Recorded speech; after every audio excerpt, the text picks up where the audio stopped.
Before we begin, it's crucial to understand the following. Safety first.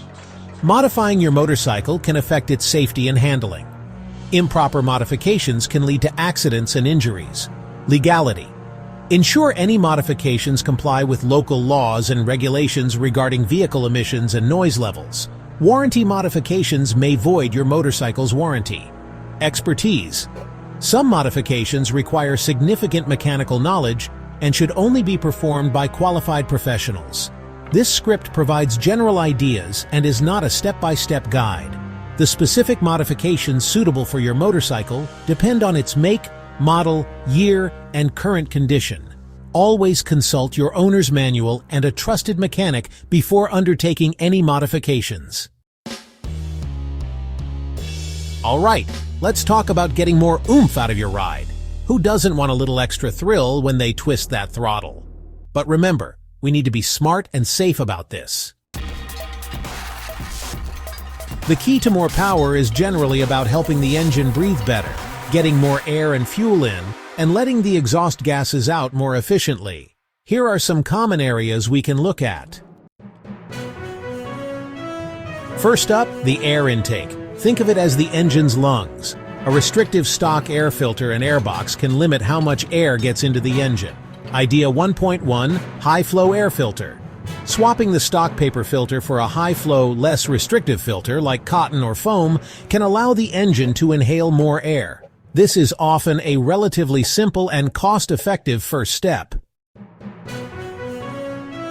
Some riders opt to modify or even remove the stock airbox to further increase airflow.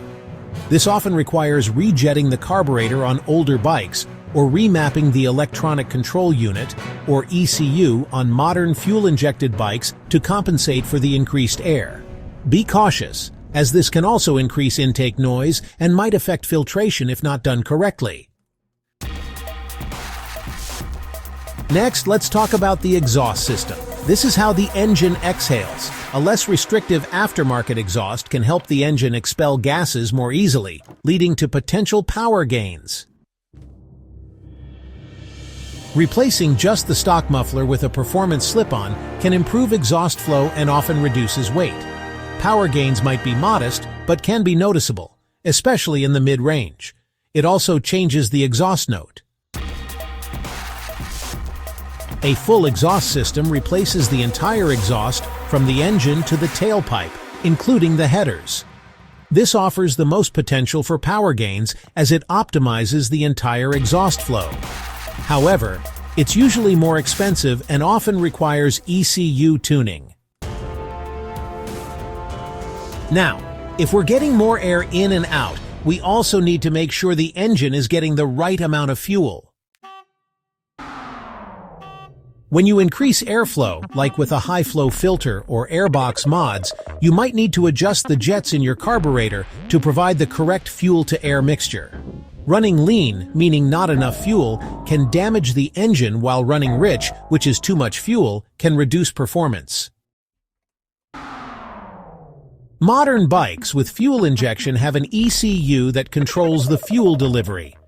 After intake or exhaust modifications, you might need to remap the ECU or install a piggyback tuner to optimize the fuel-to-air ratio for the new airflow characteristics.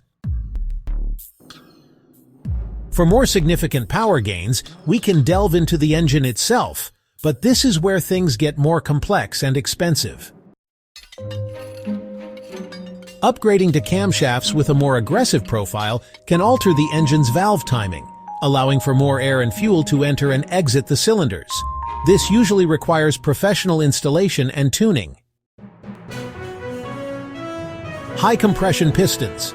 Increasing the compression ratio can lead to more power, but it also increases stress on engine components and might require higher octane fuel.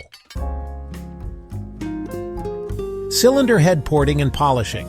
Smoothing and reshaping the intake and exhaust ports in the cylinder head can improve airflow and increase efficiency. This is a specialized job that requires precision. Don't forget that increasing power isn't the only way to improve performance. Reducing weight can also make a significant difference in acceleration and handling. Consider replacing heavy stock parts with lighter aftermarket alternatives made from materials like carbon fiber or aluminum, such as wheels, exhaust components, and bodywork. If you don't ride with a passenger, removing the passenger seat and pegs can save some weight. Similarly, removing any unnecessary brackets or accessories can contribute to weight reduction. So, there you have it. Some ideas to get you thinking about increasing your motorcycle's power. Remember, do your research, understand the risks and benefits, and always prioritize safety. Consult with experienced mechanics who know your specific bike. Happy and safe riding!